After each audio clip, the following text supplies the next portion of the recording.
విద్యా వ్యవస్థలో ఒక సంచలనాత్మకమైన నిర్ణయం తీసుకుని కేంద్ర ప్రభుత్వం లక్షల కోట్ల రూపాయల డబ్బులు పోస్తున్నా ప్రభుత్వాలు మింగేస్తున్నాయి, కాంట్రాక్టులు మింగేస్తున్నారు తప్పించి సిస్టమ్ సెట్ కాకపోవడంతో కీలకమైన నిర్ణయం తీసుకుంది మోడీ సర్కార్. నీతి ఆయోగ్ నివేదిక నేపథ్యంలో ప్రభుత్వ పాఠశాలలు రూపురేఖలు మార్చే దిశ కేంద్ర ప్రభుత్వం చారిత్రాత్మక నిర్ణయం తీసుకుంది. దేశవ్యాప్తంగా 15 లక్షల ప్రభుత్వ స్కూళ్ల నిర్వహణ బడ్జెట్ బాధ్యతలను ఇక మీద నేరుగా స్టూడెంట్స్ తల్లిదండ్రులకు అప్పగించబోతున్నారు. బడుల్ని కేవలం ప్రభుత్వ సంస్థలుగానే కాకుండా సామాజిక ఆస్తులుగా అభివృద్ధి చేయడమే విధానం లక్ష్యం. జాతీయ విద్యా విధానం ENC 2020, విద్యా హక్కు చట్టం RTE 2009 ఆధారంగా విద్యాశాఖ రూపొందించిన కొత్త మార్గదర్శకాలు మే 2026 నుంచి అమల్లోకి రాబోతున్నాయి. కొత్తగా తీసుకొచ్చిన అతిపెద్ద మార్పు చెక్ బుక్ పవర్. ఇక మీద head master, school management committee అధ్యక్షుడు తల్లిదండ్రులు ఒకళ్ళు పేరిట స్కూల్కి ఉమ్మడి బ్యాంక్ ఖాతా ఉంటుంది. తల్లిదండ్రుల అనుమతి లేకుండా నిధులు వాడటం సాధ్యం కాదు.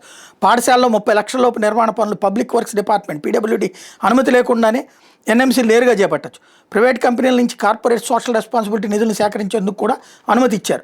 నిధుల వినియోగంలో పారదర్శకత సాధించేందుకు ప్రభుత్వ ఆడిట్తో పాటు వార్షిక సోషల్ ఆడిట్ని తప్పనిసరి చేశారు.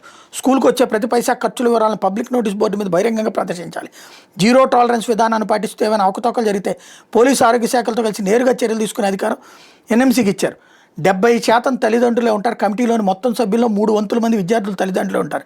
50% మంది అందులో మహిళలు ఉంటారు. కమిటీలో సగం మంది సభ్యులు తప్పనిసరిగా మహిళలై ఉండాలి. 25% ఇతర సభ్యులు పాఠశాల ఉపాధ్యాయులు, స్థానిక కౌన్సిలర్ లేదా పంచాయతీ సభ్యులు, పూర్వ విద్యార్థులు, స్థానిక విద్యావేత్తలు మిగతా 15% ఉంటారు.